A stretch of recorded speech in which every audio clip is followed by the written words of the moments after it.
ईमान पे दे मौत मदीना की गली में, ईमान पे दे मौत मदीना की गली में,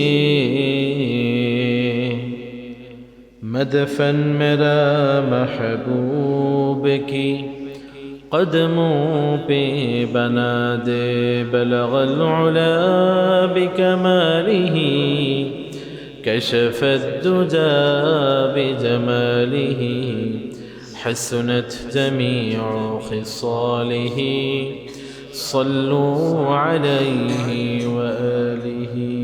सुबहानक। उपस्थित सम्मानित मुसल्लियान किराम, मुरब्बियान आज़म, আল্লাহ পাক রব্বুল আলামিনের নিকট লাখো কোটি শুকরিয়া যে আল্লাহ পাক রব্বুল আলামিন আমাদেরকে মসজিদে আসার বসার তৌফিক দিয়েছেন। তাই অন্তর থেকে সকলে বলি আলহামদুলিল্লাহ। রজব মাস প্রায় শেষের দিকে, শাবান তার 3 দিন তারপরেই শুরু হতে যাচ্ছে। আল্লাহ পাক রব্বুল আলামিন আমাদেরকে যেন রমজান পর্যন্ত হায়াত দান করেন, হায়াত দারাজ করেন, ইবাদত করার মতো মন মানসিকতা তৈরি করার তৌফিক দান করেন। সবাই বলি আমিন। সবচেয়ে বড় বিষয় হলো যে এক রমজান থেকে আরেক রমজান পর্যন্ত হায়াত পাওয়া, এটা অনেক বড় একটা নেয়ামত। কারণ রাসূলুল্লাহ সাল্লাল্লাহু আলাইহি ওয়াসাল্লাম বলেছেন, এক রমজান থেকে আরেক রমজান পাওয়া, ওই 2 রমজানের মধ্যখানে যত গুনাহ আছে আল্লাহ পাক রব্বুল আলামিন সব গুনাহকে মাফ করে দেন। আবার আরেক হাদিসের মধ্যে আরেকটু বিস্তারিত রয়েছে, বলেন যে এক ওয়াক্ত নামাজ থেকে আরেক ওয়াক্ত নামাজ, এক জুমা থেকে আরেক জুমা, এক রমজান থেকে আরেক রমজান, এক ঈদ থেকে আরেক ঈদ, এগুলো কাফফারাতুল লিমা বাইনাহা, এগুলো এই মধ্যকার সময়ের জন্য কাফফারা। এজন্য যে কোনোভাবে যদি রমজানটা পেয়ে যাই, আর যদি পরিপূর্ণ প্রস্তুতির সাথে রোজা রাখবো, তারাবিহ আদায় করব, এই মন মানসিকতা নিয়ে যদি রমজানটা শুরু করতে পারি, তা আমরা এই হাদিসের আলোকে এতটুকু আশা করতে পারি যে আল্লাহ পাক রব্বুল আলামিন গত রমজান থেকে নিয়ে এই 1 বৎসরের সব গুনাহ মাফ করে দিয়েছেন। আমরা আজকে মেরাজ ইসরা এর দ্বিতীয় অংশ নিয়ে আলোচনা করব। গত সপ্তাহে আমরা মেরাজ সংক্রান্ত যে সমস্ত সন্দেহ এবং প্রশ্নগুলো রয়েছে এগুলো নিয়ে আলোকপাত করেছি।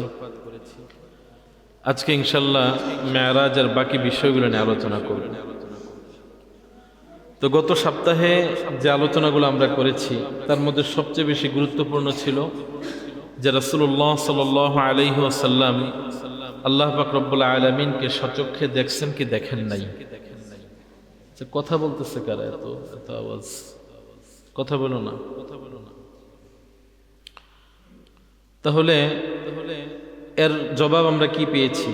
যে আব্দুল্লাহ ইবনে আব্বাস রাদিয়াল্লাহু তাআলা আনহু সহ অনেক সাহাবায়ে কেরাম বলেছেন যে রাসূলুল্লাহ সাল্লাল্লাহু আলাইহি ওয়াসাল্লাম আল্লাহকে সচক্ষে দেখেছেন।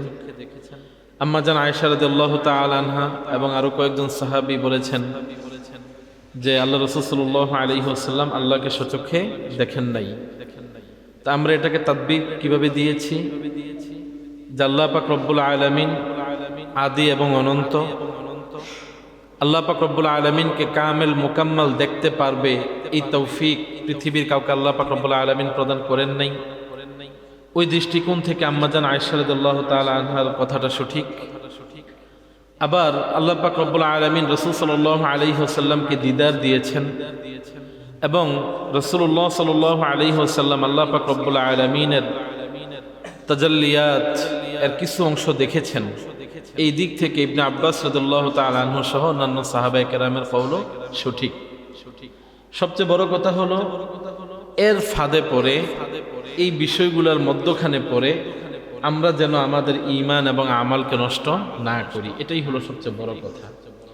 তর্ক বিতর্ক করলে করাই যায়, আপনি যদি কারোর সাথে তর্ক শুরু করেন, তর্কের শুরু হবে কিন্তু শেষ থাকবে না। কেউ তো হার মানতে চায় না। কিন্তু মূল বিষয় হলো যে বিশ্বাস, আপনার ঈমান, ইয়াকিন, বিশ্বাস, আকীদা, এটা কি হবে? তর্ক হতেই পারে, কিন্তু আমার আকীদা, আমার বিশ্বাস যা, এর উপরে যেন কোনো আচর না লাগে। আমার বিশ্বাস নিয়ে কেউ যেন তর্ক বিতর্ক না করে। আল্লাহ পাক রব্বুল আলামিন আমাদেরকে সহিহ আকীদা লালন করার তৌফিক দান করেন। আমরা বলেছিলাম যে রাসূলুল্লাহ সাল্লাল্লাহু আলাইহি ওয়াসাল্লাম যখন মেরাজে চলে গেলেন, তো আসার পরে উম্মে হাবিবা রাদিয়াল্লাহু তাআলা আনহা কি বলেছেন?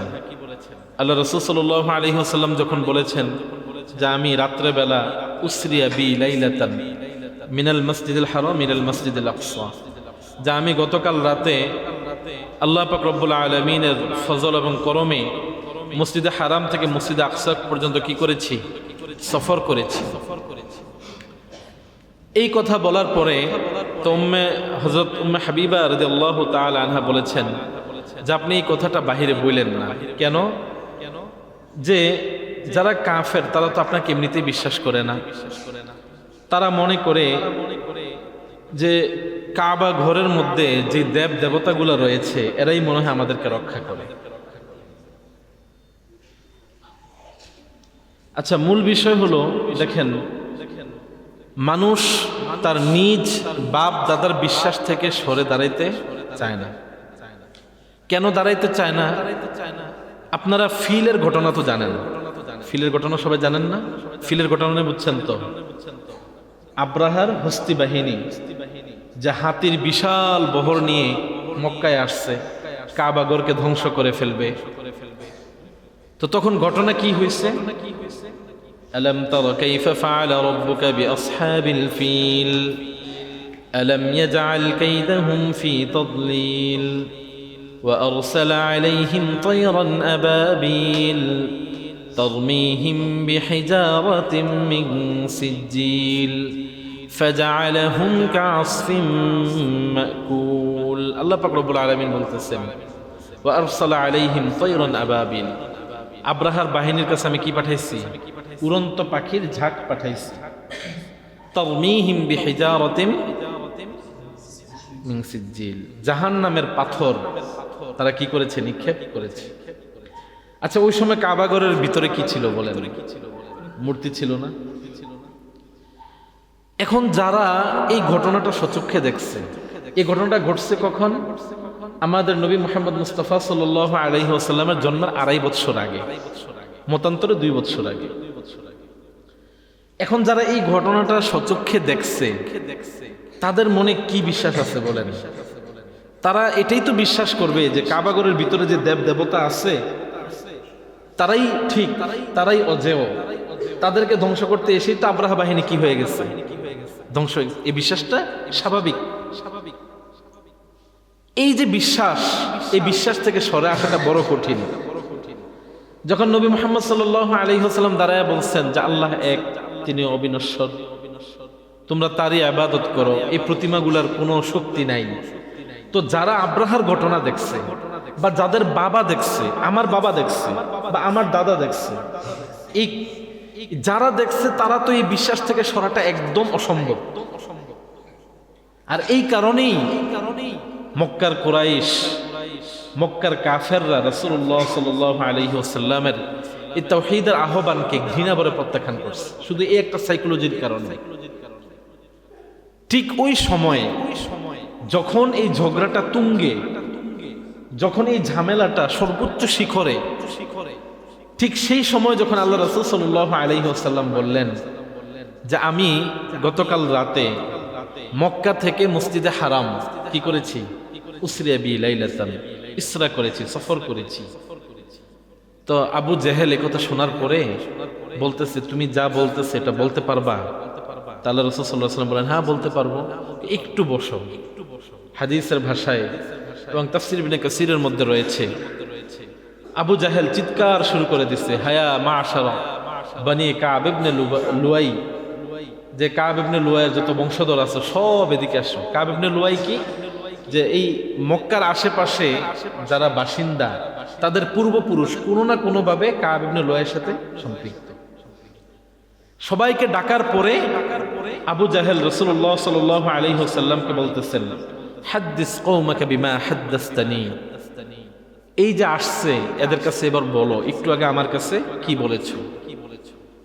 قال رسول الله صلى الله عليه وسلم أسري بي ليلة, এই কথা বলার পরে রাসূল সাল্লাল্লাহু আলাইহি ওয়াসাল্লাম তাদেরকে বলতেছেন, উসরি বি লাইলাতান ইলাল মসজিদিল আকসা, আমি গতকাল রাতে আল্লাহ পাক রব্বুল আলামিন আমাকে সফর করিয়েছেন মসজিদ আকসা পর্যন্ত। এই কথা শোনার পরে এবার একদল কাফের মাথায় হাত দেয়, আরেকদল কাফের গড়াইয়া হাসাহাসি করতেছে। এটা স্বাভাবিক, কাউকে হেয় করার জন্য, কাউকে লজ্জা দেওয়ার জন্য ইচ্ছা করে হাসি না আসলো গড়াগড়ি করে হাসি দেয়। তো কেউ মাটির মধ্যে গড়াগড়ি করতেছে, কেউ মাথায় হাত দিয়ে বলতেছে, আয় হায় এটা কি বললো, কি বলতেছে মুহাম্মদ। মানে এক একজন এক একভাবে মজা শুরু করে দিস। একটা পর্যায়ে জিজ্ঞাসা করতেছে, মুহাম্মদ বলো তো কয়টা গাছ আছে মসজিদ আকসার আশেপাশে, কয়টা জানালা আছে, কয়টা খুঁটি আছে, আপনারা এত বছর নামাজ পড়েন, আপনাদেরকে যদি জিজ্ঞাসা করি কয়টা ফ্যান আছে, কয়জন বলতে পারবেন? কোনোভাবে যদি মুয়াজ্জিন সাহেব বলতে পারে আর কি, মাঝে মধ্যে ছাড়ে তো পরিষ্কার টরিষ্কার করে, কোনোভাবে যদি উনি বলতে পারে আর কি। আর বাকি আপনারা এক একজন 10 বছর 15 বছর এখানে নামাজ পড়েন, কেউ বলতে পারবেন না। জানালা কয়টা সেটা বললেও দ্বিধাদ্বন্দ্বে পড়ে যাবেন, চিন্তা করবেন কয়টা জানি আছে। ওখানে রাসূলুল্লাহ সাল্লাল্লাহু আলাইহি ওয়াসাল্লাম গেছেন আর আসছেন, মাঝখানে 2 রাকাত নামাজ পড়াইছেন, এরপরে তো আকাশে চলে গেছেন মেরাজ। তো কিভাবে বলবেন? তা রাসূলুল্লাহ সাল্লাল্লাহু আলাইহি ওয়াসাল্লাম বলেছেন যে আল্লাহ পাক রব্বুল আলামিন তফিকতু মসজিদ আল আকসা, আল্লাহ পাক রব্বুল আলামিন মসজিদ আকসাকে আমার সামনে নিয়ে আসছেন। সুবহানাল্লাহ বলবেন না? আচ্ছা, এখন এটা আমাদের জন্য সহজ। এখন আমরা ইমুতে কথা বলি, বিদেশে হোয়াটসঅ্যাপে ভিডিও কলে কথা বলি, বাংলাদেশ থেকে আমেরিকা, এখন এটা সম্ভব। রাসূলের জামানায় এটা কি সম্ভব ছিল বলেন? যখন কাফেররা জিজ্ঞাসা করলো কয়টা খুঁটি আছে, তা আল্লাহ পাক রব্বুল আলামিন পুরো মসজিদে আকসার যে 3D অ্যানিমেশন সামনে নিয়ে আসছেন। আল্লাহ রাসূল সাল্লাল্লাহু আলাইহি ওয়াসাল্লাম বলেন যে আল্লাহ যখন আমার সামনে নিয়ে আসছেন তা আমি গুনে গুনে বলতেছিলাম যে এতটা খুঁটি আছে, এতটা জানালা আছে, এতটা দরজা আছে। তো যারা মসজিদে আকসাতে আগে গেছে সব হাঁ করে তাকায় আছে, আরে কি বলে, কিভাবে বলতেছে, কারণ আমরা গেছি, আমরাই তো ঠিকঠাক জানি না। তো রাসূলুল্লাহ সাল্লাল্লাহু আলাইহি ওয়াসাল্লাম এই প্রথম ধাপটা এভাবে পার হইলেন এবং আল্লাহ পাক রব্বুল আলামিন এই একটা উসিলায় রাসূলুল্লাহ সাল্লাল্লাহু আলাইহি ওয়াসাল্লাম মর্যাদাকে অনেক বুলন্দ করে দিলেন। এবার কাফেরদের দ্বিতীয় ধাপ শুরু। এবার তারা বলতেছে যে বলতেই পারো, হয়তো কারো থেকে শুনছো, কেউ হয়তো তোমাকে বলছে এজন্য তুমি বলতে পারতেছো। তো এবার আরো বেশি ঠাট্টা মশকরা শুরু করলো এবং তারা চিন্তা করলো যে এমন একটা অদ্ভুত ঘটনা যদি মুহাম্মাদের বন্ধু বান্ধবকে জানানো যায় তাহলে অটোমেটিক বন্ধু বান্ধব এমনি কি হয়ে যাবে, দূরে সরে যাবে। এখন যত কিছুই হোক, আপনারা আমার মুসল্লি, আমি আপনাদের ইমাম, একটা কথা বললে খুব সম্মানের সাথে নিবেন, কিন্তু যদি আকাশ কুসুম কথা বলি কয়জন নিতে পারবেন? কয়জন নিতে পারবেন? হযরত আবু বকর রাদিয়াল্লাহু তাআলা আনহু ব্যবসায়িক সফরে ছিলেন, আসলেন। আসার পরে এবার কাফেররা বলা শুরু করলো যে আবু বকর, ঘটনা একটা ঘটছে, শুনছনি? কি ঘটনা? তোমার বন্ধু নাকি এক রাত্রে এই ফিলিস্তিন গেছে আবার চলে আসছে, যেটা যাইতে 14 দিন আসতে 14 দিন, 28 দিনের রাস্তা, তোমার বন্ধু নাকি এক রাত্রে চলে আসছে। আল্লাহু আকবার। হযরত আবু বকর রাদিয়াল্লাহু তাআলা আনহু বললেন, শোনো, এটা তো ছোট বিষয়। এটা কি বিষয়? ছোট বিষয়। আমরা তো এর চেয়ে বড় বড় বিষয় বিশ্বাস করে ফেলছি। এর চেয়ে বড় বড় বিশ্বাস কি? হযরত আবু বকর রাদিয়াল্লাহু তাআলা আনহু বলেন যে জান্নাতে যে একটা আছে, জান্নাতে যে যেতে হবে, এটা তো আমরা কেউ দেখি নাই, বিশ্বাস করে ফেলছি। আল্লাহ যে আছেন, আরশে আজিম যে আছে, ফেরেশতাগণ যে আছে, দুই পাশে যে কিরামান কাতিবিন আছে, এমন কত বড় বড় বিষয় আমরা অনায়াসে বিশ্বাস করে ফেলছি। এখন এটা তো ছোট্ট ঘটনা, আর এই একটা কারণেই রাসূলুল্লাহ সাল্লাল্লাহু আলাইহি ওয়াসাল্লাম হযরত আবু বকর রাদিয়াল্লাহু তাআলা আনহুকে কি উপাধি দিয়েছেন বলেন? সিদ্দিক, না শুধু সিদ্দিকে আকবর। এই একটা কারণে। এরপরে তো আরো অনেক প্রশ্ন। মুহাম্মদ বলো তো দেখি কি কি দলিল আছে, কি কি প্রমাণ আছে? আর রাহিকুল মাখতুমের মধ্যে রয়েছে যে রাসূল সাল্লাল্লাহু আলাইহি ওয়াসাল্লাম যখন বুরাক নিয়ে যাচ্ছিলেন, তো মক্কা থেকে 7 দিনের দূরত্বে, কয় দিনের? 7 দিনের দূরত্বে দেখলেন একটা কাফেলা, তারা সবাই বিশ্রাম নিচ্ছে, গল্প গুজব করতেছে। তো বোরাক যখন তাদের পাশ দিয়ে যাচ্ছিল, তো তাদের ওট ঘোড়াগুলা ভয়ে চিল্লাচিল্লি শুরু করে দিস, ছুটাছুটি শুরু করে দিস। তো সবাই যখন এগুলোকে সামলাইতে ব্যস্ত, তো আল্লাহ রাসূল সাল্লাল্লাহু আলাইহি ওয়াসাল্লাম নামলেন। নামার পর দেখলেন যে একটা পাত্রের মধ্যে তারা পানি রাখছে। তো আল্লাহ রাসূল সাল্লাল্লাহু আলাইহি ওয়াসাল্লাম ওই পাত্র থেকে উযু করে পাত্রটা খালি করে ফেললেন। আরেকটা দলিল কি, আসার সময় দেখলেন তাও এরকম প্রায় 12-13 দিনের দূরত্বে, কোন রেওয়ায়েতে 15 দিনের দূরত্বে দেখতে পেলেন যে একটা কাফেলা তাদের ওট হারায় গেছে। তারা মক্কার দিকে আসতেছে, ওট হারায় গেছে, ওট তালাশ করতেছে। আল্লাহ রাসূল সাল্লাল্লাহু আলাইহি ওয়াসাল্লাম আবু জাহেল, উতবা, শাইবা তাদের সবাইকে বললেন যে শোনো, আমি আসার সময় যেই কাফেলাগুলোকে দেখছি, একটা 7 দিন পরে আসবে, আর একটা 12 দিন বা 15 দিন পরে মক্কায় আসবে। 7 দিন পরে যারা আসবে তাদের পাত্রের পানি দিয়ে আমি কি করেছি? উযু করেছি। তাদের এই হালাত ছিল, তাদের সাথে এই মাল ছিল। ব্যবসায়িক সফরে মাল থাকে না, এই মাল ছিল। এবং 12 দিনের পরে যারা আসবে তাদের সাথে এই ঘটনা ঘটছে, তাদের ওট হারিয়ে গেছিল, তারা আসলে জিজ্ঞাসা করো। তো এবার কাফেররা এই 7-10 দিনের জন্য কি হইল? একটু নিবৃত হইল, চুপ হইল। 7 দিন পর যখন আসলো, জিজ্ঞাসা করলো, তো দেখলো যে আলহামদুলিল্লাহ আল্লাহ রাসূল যা বলেছেন সব সত্য। কিন্তু এই ফাঁক দিয়ে কি হয়ে গেল? এই ফাঁক দিয়ে যারা নতুন নতুন ঈমান এনেছিল, যারা নতুন নতুন মুসলমান হয়েছিল, তাদের অনেকেই কি হয়ে গেছিল? ঈমান পরিত্যাগ করে দিয়েছিল। আল্লাহ পাক রব্বুল আলামিন বান্দাদেরকে ঠিক এভাবেই কি করেন? পরীক্ষা করেন। আহাসিবান নাস আন ইউতরাকু আন ইয়াকুলু আমান্না ওয়া হুম লা ইফতানুন, যে মানুষ কি মনে করে? আন ইউতরাকু আন ইয়াকুলু আমান্না, মানুষ বলবে যে আমি ঈমান আনছি, আন ইউতরাকু, আর আমি তাকে ছেড়ে দিব, ওয়া হুম লা ইফতানুন, আর আমি তাকে পরীক্ষা করব না। পরীক্ষাটা ঠিক এভাবেই করা হয়, কখনো বিশ্বাস নিয়ে, কখনো মাল সামানা নিয়ে, কখনো ইজ্জত মর্যাদা নিয়ে।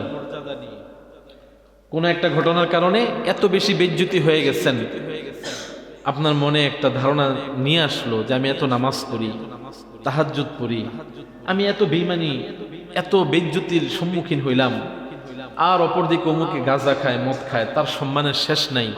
আমার মনে হয় যে এই পথটা ঠিক না, গাঁজা মদের পথটাই ঠিক। এভাবেই মানুষ পরীক্ষার সম্মুখীন হয়ে ঈমান পরিত্যাগ করে। কেউ কেউ চিন্তা করে যে 15-20 বছর হয়ে গেছে, এক ওয়াক্ত নামাজ কাজা করি না, তাহাজ্জুদ ছাড়ি না, আল্লাহ সব বিধান মানি, কিন্তু আমার তো অভাবই ছাড়ে না। একের পর এক অভাব, ব্যবসা শুরু করি, ব্যবসায় লস হয়ে যায়, ফসল করি, ফসলে পোকা ধরে নষ্ট হয়ে যায়, কোন কাজটা করব, যেই কাজটা হাত দিই সব নষ্ট হয়ে যায়। আরেকদিকে দেখেন বেনামাজি, বেহায়া, বেলাজ, সারাদিন গাঞ্জা মদ খায়, কিন্তু সে যেটাই হাত দেয় ওটাই কি হয়ে যায়? সোনা হয়ে যায়। তো চিন্তা করে মনে হয় তার পথটাই ঠিক, আল্লাহ মনে হয় আমাদের সাথে নাই, তার সাথে আছে। এভাবেই মানুষ তার ঈমান পরিত্যাগ করে। তাহলে এই যখন ইসরা এবং মেরাজের ঘটনা ঘটলো, এমন অনেক নতুন নতুন যারা ঈমান এনেছিল এবং যারা ঈমানের প্রতি দুর্বল হয়েছিল, চিন্তা করছে যে অচিরেই কি করব? ইসলাম গ্রহণ করব, কিন্তু এক ঘটনার প্রাথমিক ধাক্কাটা তারা নিতে পারে নাই, ঈমান হারা হয়ে গেছে। এই মেরাজ তখন মানুষের যে শুধু ঈমান নিচ্ছে তা না, আজকের সময় এসেও আমাদের এমন হাজারো যুবকের ঈমান কেড়ে নেয়। কিসের মাধ্যমে বলেন? এই মেরাজের আকীদার কারণে। আজকে আপনাকে বিজ্ঞান শিখায়, বিজ্ঞান বলে যে পৃথিবীর উপরে অ্যাটমসফিয়ার লেয়ার, এর উপরে গেলে কোনো কিছুই টিকতে পারে না, বলে না? এর উপরে কোনো কিছুই টিকে না। বিজ্ঞান বলে যে প্রথম আসমান পর্যন্ত কয়েক লক্ষ সৌর বৎসর বা আলোক বর্ষ সফর করতে হবে। সফর করলে তারপরেও প্রথম আসমান আসবে কিনা কি সন্দেহ নাই, কারণ উপরে মহাশূন্য। আমার যুবক ভাইরা এগুলাই বিশ্বাস করে, এটাকে বিশ্বাস করতে হয়। কেন? যে সবাই তো এই কথাই বলে, সব বই তো এই কথাই বলে, বিজ্ঞান তো এই কথাই বলে। আবার অনেকে চিন্তা করে যেখানে হাজার বৎসর সফর করার পরে আসমান পাওয়া যায় না, সেখানে এক রাত্রে আমার নবী কিভাবে গেলেন, কিভাবে আসলেন? দেখেন, সায়েন্টিফিক জবাব দিলে অনেক দেওয়া যায়। যে রব আমাকে আপনাকে সৃষ্টি করেছেন, সে রবে তো আলোক এবং এনার্জি সৃষ্টি করেছেন। আর আমরা সবাই খুব ভালোভাবে জানি, কেউ যদি এনার্জির গতিতে সফর করতে পারে, শক্তির গতিতে কেউ যদি কি করতে পারে, সফর করতে পারে, তাহলে তার বয়স বাড়েও না, কমেও না। এটা যারা বিজ্ঞান নিয়ে পড়ে খুব ভালো জানে, আমার থেকেও ভালো জানে, আমরা তো একটু ঘাটি শুধু। তাহলে দেখা যায় যে আল্লাহ রাসূল সাল্লাল্লাহু আলাইহি ওয়াসাল্লাম যে সফর করেছেন, আল্লাহ পাক রব্বুল আলামিন তার কাছে কি শুধু আলোক এর গতি সমান পরিমাণ গতি আছে না, তার চেয়েও বেশি গতি আছে। এজন্য তো রাসূল সাল্লাল্লাহু আলাইহি ওয়াসাল্লাম বলেছেন যে বোরাকের গতি কি ছিল তোমরা কি জানো? যে চোখের দৃষ্টি প্রান্ত সীমা পর্যন্ত সে এক পলকে কি করত, চলে যেত। মানে তার এক কদম ছিল, একজন মানুষ যতটুক দেখে তার চেয়েও বেশি। বিজ্ঞান দিয়ে ব্যাখ্যা দিলে অনেক দেওয়া যায়। এজন্য ইমাম গাজ্জালী রাহমাতুল্লাহি আলাইহি বলেছিলেন যে ঈমান দিয়ে, ঈমানকে বিজ্ঞান বা যুক্তি দিয়ে মাপলে সেই ঈমানকে ধরে রাখা কঠিন। তাহলে ঈমানকে রক্ষা করতে হবে কি দিয়ে? বিশ্বাস দিয়ে। কি দিয়ে? বিশ্বাস দিয়ে। যুক্তি যদি তালাশ করেন তাহলে আপনি শয়তানের ফাঁদে ফেসে গেছেন। আর যদি যুক্তি তালাশ ছাড়াই বলেন যে আমার নবী বলছে তো এটাই সত্য, যেমন হযরত আবু বকর রাদিয়াল্লাহু তাআলা আনহু বলেছেন, তবে আপনি সিদ্দিকদের কাতারে পৌঁছে যাবেন। এজন্য মেরাজ এটা আজকেও মুনাফিক এবং মুমিনদের মধ্যে কি তৈরি করে? পার্থক্য তৈরি করে। আজকের দিনে এসেও একজন মানুষ প্রকৃত মুমিন হইতে হইলে এই মেরাজের ঘটনার উপর দিয়ে যাইতে হয়, মনে হয় এটা একটা পুল সিরাত। আল্লাহ পাক রব্বুল আলামিন আমাদের আকীদাগুলোকে ঠিক করে দেন, বিশ্বাসগুলোকে ঠিক করে দেন। রাসূলুল্লাহ সাল্লাল্লাহু আলাইহি ওয়াসাল্লাম মেরাজে গেলেন, তো তিনি বলতেছেন যে সেখানে আমার সাথে কিছু ঘটনা ঘটছে। কি ঘটনা? এক নাম্বার, আমি যাওয়ার সময় একটা পাহাড়ের পাদদেশে গাছের নিচে ঝর্ণার উপরে কিছু সুন্দরী রমণী দেখছি। কি দেখছি বলেন? সুন্দরী রমণী। আমি জিবরাইলের দিকে তাকাইলাম। জিবরাইল বললেন, ইয়া রাসূলুল্লাহ, আপনি কি আল্লাহ পাক রব্বুল আলামিনের নিকট হুরুল আইন, জান্নাতের যারা হুর, তাদেরকে কোরআন কি বলেছে? হুরুল আইন। আপনি কি হুরুল আইনকে দেখতে চেয়েছেন? আল্লাহ রাসূল সাল্লাল্লাহু আলাইহি ওয়াসাল্লাম বলেন, হ্যাঁ আমি তো দেখতে চেয়েছি। তো হযরত জিবরাইল আলাইহিস সালাতু ওয়াসাল্লাম বলেন যে এরাই হলো জান্নাতের হুর। আল্লাহ রাসূল সাল্লাল্লাহু আলাইহি ওয়াসাল্লাম তাদেরকে সালাম দিলেন। তারা জবাবে বললেন, ওয়া আলাইকা ওয়া আলাইকাস সালাত ইয়া রাসূলুল্লাহ, হে আল্লাহর রাসূল, আপনার উপর শান্তি বর্ষিত হোক। আমরা সেই সমস্ত রমণী যাদেরকে আল্লাহ পাক রব্বুল আলামিন জান্নাতবাসীর জন্য কি করেছেন? সৃষ্টি করেছেন। আল্লাহ রাসূল সাল্লাল্লাহু আলাইহি ওয়াসাল্লাম বলেন যে আল্লাহ তাদেরকে এত বেশি সুন্দর করেছেন যে পৃথিবীর এমন কোন চোখ নাই যে তা কি করতে পারে, দেখতে পারে বা কল্পনা করতে পারে। তাদের শরীরের ঘামের যদি একটা ফোঁটা পৃথিবীতে চলে আসে তো পৃথিবীর সব কিছু সুগন্ধিময় হয়ে যাবে। রাসূলুল্লাহ সাল্লাল্লাহু আলাইহি ওয়াসাল্লাম বলেন, আমি এখান থেকে গেলাম, সামনে যাওয়ার পর একজন ফেরেশতাকে দেখলাম খুব গম্ভীর হয়ে আছে। আমাকে দেখে সালাম দিছে ঠিক, কিন্তু হাসি দেয় না। আল্লাহ রাসূল বলেন যে আমাকে এই মেরাজ সফরে যারাই আমাকে স্বাগত জানাইছে সবাই হাসছে। ইব্রাহিম আলাইহিস সালাতু ওয়াসসালাম, মুসা আলাইহিস সালাতু ওয়াসসালাম, ইদ্রিস আলাইহিস সালাতু ওয়াসসালাম এবং বাকি যত নবী যারা আল্লাহ রাসূলের পিছনে কি পড়েছেন, 2 রাকাত নামাজ পড়েছেন, ইক্তেদা করেছেন, সবাই রাসূল সাল্লাল্লাহু আলাইহি ওয়াসাল্লামকে সহাস্য বদনে হাসতে হাসতে সম্ভাষণ জানাইছেন। আল্লাহ রাসূল বলেন যে আমি একটা মানুষকে দেখলাম, এই একটা ফেরেশতা ব্যতিক্রম, সে আমাকে দেখে কি করলো না, হাসলো না। আমি জিব্রাইলকে বললাম, ইয়া জিব্রাইল, মান হাউলা, এরা কারা, এই লোকটাকে যা আমাকে দেখেও হাসলো না। জিব্রাইল আলাইহিস সালাতু ওয়াস সালাম বলেন, ইয়া রাসূলুল্লাহ, সে হলো মালিক ফেরেশতা। কি ফেরেশতা বলেন? মালিক ফেরেশতা কে? জাহান্নামের দারওয়ান। ইয়া রাসূলুল্লাহ, সে মালিক ফেরেশতা, সে জাহান্নামের সব ফেরেশতাদের সর্দার। ইয়া রাসূলুল্লাহ, তাকে সৃষ্টির পর থেকে, সে জাহান্নামের আযাব দেখার পর থেকে সে কখনো আর হাসে নাই। আমার একটা আশা ছিল আপনাকে দেখলে হয়তো হাসবে, কিন্তু আপনাকে দেখেও যেহেতু হাসে নাই, তাহলে এই ফেরেশতা কিয়ামত পর্যন্ত কি করবে না?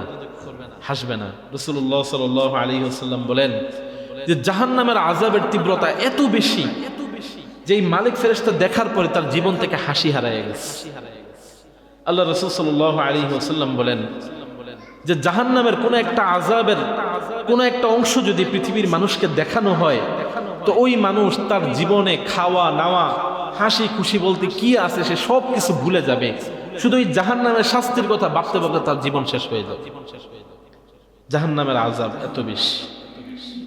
আল্লাহ রাসূল সাল্লাল্লাহু আলাইহি ওয়াসাল্লাম বলেন, তারপর আমি যখন যাচ্ছিলাম, যাওয়ার পরে দেখলাম যে একদল লোক, তাদের পেট এত বড় যে ফি বুতুনিহিম হাইয়াত, তাদের পেট বড় দেখে মনে হচ্ছিল তাদের পেটের ভিতরে সাপের বাসা। কিসের বাসা বলেন? যে তাদের পেটের মধ্যে বড় বড় পেট, ভিতরে শুধু সাপ কিলবিল কিলবিল করতেছে, দংশন করতেছে। আমি জিব্রাইলকে বললাম, মান হাউলা, এরা কারা, এদের এই শাস্তি কেন, এদের পেটের মধ্যে এত সাপ কেন?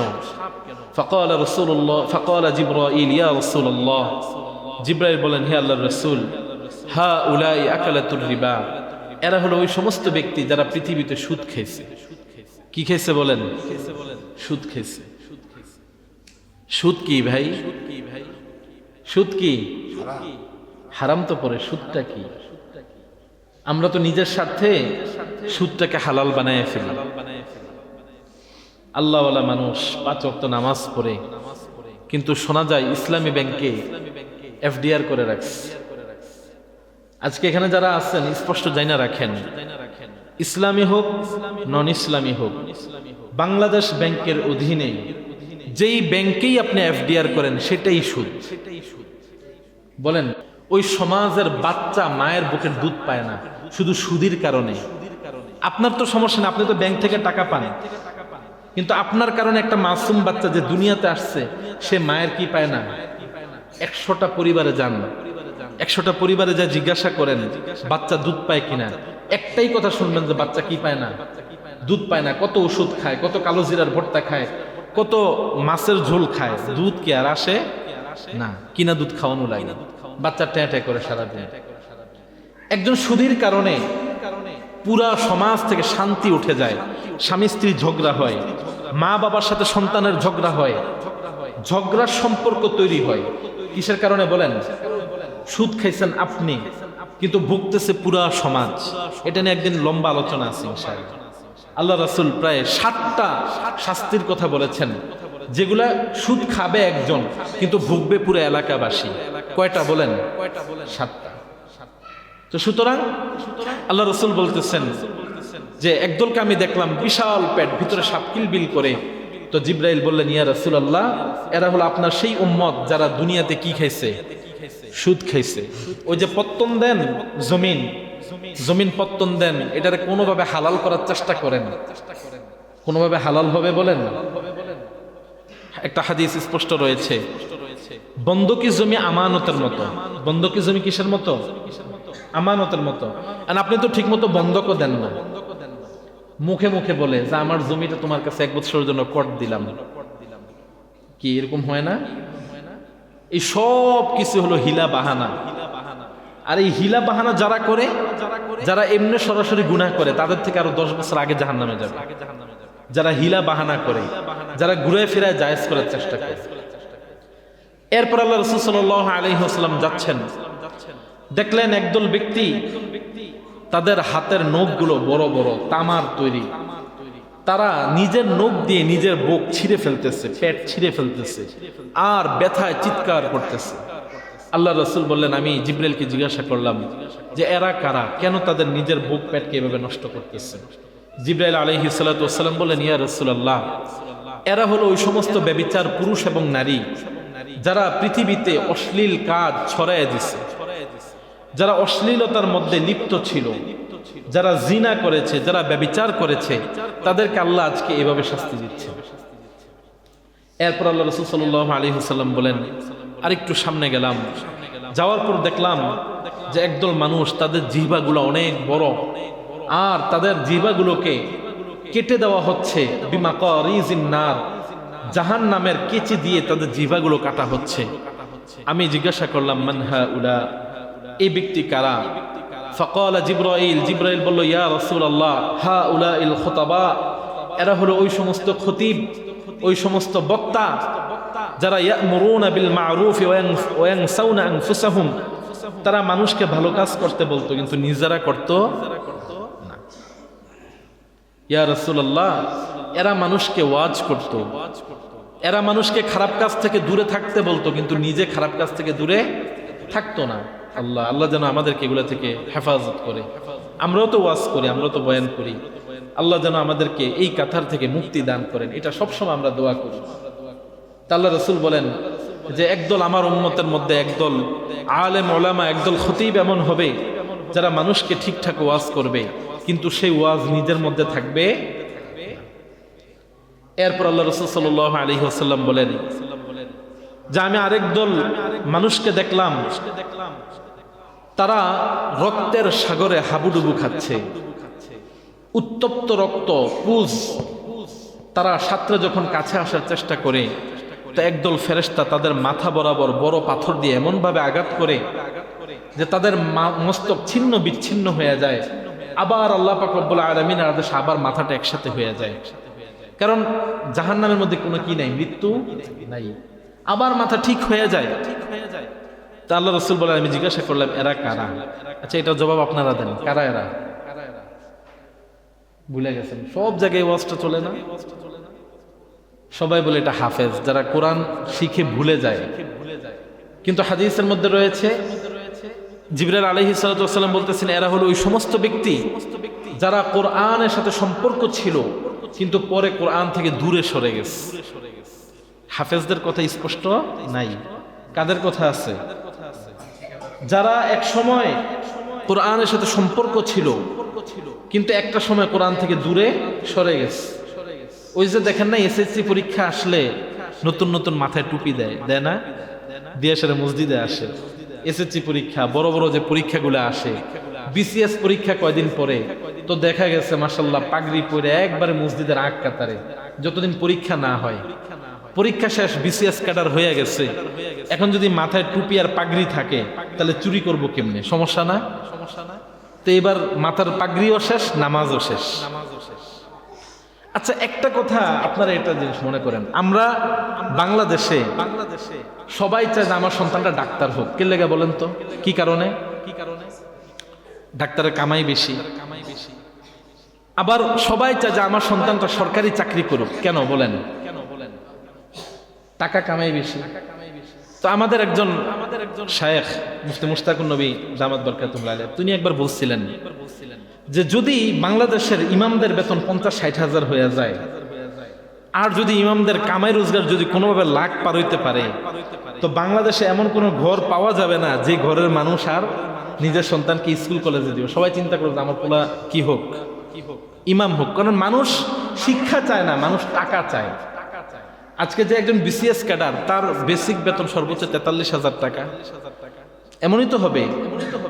তার আবাসন, বোনাস সব মিলে না হয় 60-65 হাজার টাকা হয়, কিন্তু সে যে গাড়িটা দিয়ে চলে, গাড়ির দাম তো 1.5 কোটি টাকা। সে যে বসুন্ধরাতে ফ্ল্যাটটা ভাড়া নিয়ে থাকে, ফ্ল্যাটের ভাড়া তো 1.5 লাখ টাকা। কি বলেন, এরকম বিষয় না? তাহলে সে যদি 65,000 টাকা বেতন পায়, তো এই 1.5-2 কোটি টাকার খরচ কোথা থেকে আসে? তো ওই ঘুরে ফিরে এক জায়গায় যায় দাঁড়ায়, চুরি। এখন দেখেন বাংলাদেশের যে মসজিদগুলোতে আলগা ইনকাম বেশি, ধরেন এমন মসজিদ যে মসজিদের ইমাম সাহেবের বেতনে ধরেন 60-65 হাজার টাকা, উত্তরের দিকে মসজিদগুলা আবার ধরেন হাদিয়া খতম, মানুষের বাড়িতে খতম টতম করে এক এক খতমে 5-10 হাজার টাকা করে পাওয়া যায়, মাসে ইনকাম 1.5-2 লাখ টাকা। তো ওই মসজিদগুলোতে ইমাম হওয়ার জন্য দেখা যাচ্ছে আমাদের মতো আলেমরাই লাখ লাখ টাকা ব্যয় করে। আমাদের দেশের সরকারি যে স্থাপনার মসজিদগুলা, ভার্সিটির মসজিদগুলা, এগুলোর এক একজন ইমামের বেতন 48,000 টাকা, বেসিক বেতন।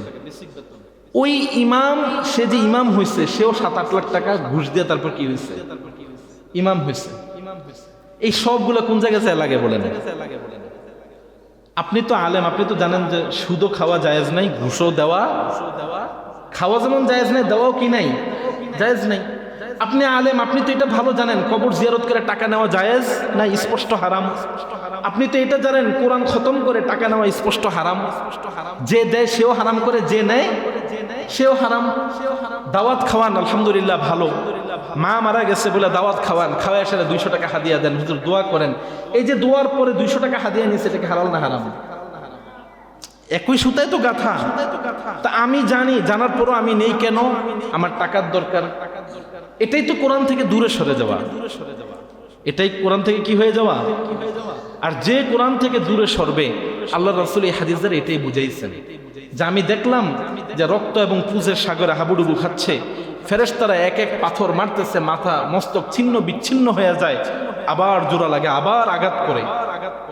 এগুলো দ্বারা কি শুধু আম পাবলিকের ওয়াজ না, এটা আমাদের ওয়াজ।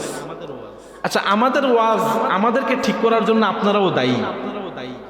আপনি যদি খতম করে আমার টাকা না দেন, আমি কি জোর করে আপনার থেকে নিতে পারবো? আর সবচেয়ে বড় একটা বিষয় হলো, যেই কোরআন আপনি 50 বছর হায়াতে বাচ্চা আসছিলেন, যে কোরআন 50 বছরে আপনার ভিতরে ঢুকতে পারে নাই, আপনি মরার পরে আপনার লাশটার সামনে কোরআন পড়লে আপনার ভিতরে কোরআন কেমনে যাবে বলেন? যে কোরআন আপনি জীবিত থাকতে একদিন ধইরা দেখেন নাই, জীবিত থাকতে একদিন তেলাওয়াত করার ইচ্ছা আপনার মনে জাগে নাই, শিখার ইচ্ছা আপনার মনে জাগে নাই, কোরআনের অর্থটা বুঝার ইচ্ছা আপনার মনে জাগে নাই, ওই কোরআন আপনি যেদিন মারা গেছেন, আপনি মারা যাওয়ার পর আপনার ফায়দা কিভাবে দিবে? তো বেশি থেকে বেশি হলে কি হবে? ওই যে আল্লাহ রাসূল সাল্লাল্লাহু আলাইহি ওয়াসাল্লাম বলেছেন যে কেউ মারা গেলে সে হাঁ করে তাকায় থাকে যে আমার আত্মীয় স্বজন বন্ধু বান্ধব আমার জন্য কিছু পাঠায় কিনা। জেলখানায় গেলে একটা পিসিআর, একটা ডায়েরি থাকে, বাইরে থেকে কেউ দেখতে গেলে জেলখানার ক্যান্টিনে 500 টাকা দিয়ে আসে, আসছে না এরকম? ওই কবরস্থানে গেলে সেম জিনিস, আপনার আমল দিয়ে আপনাকে বিচার করা হবে।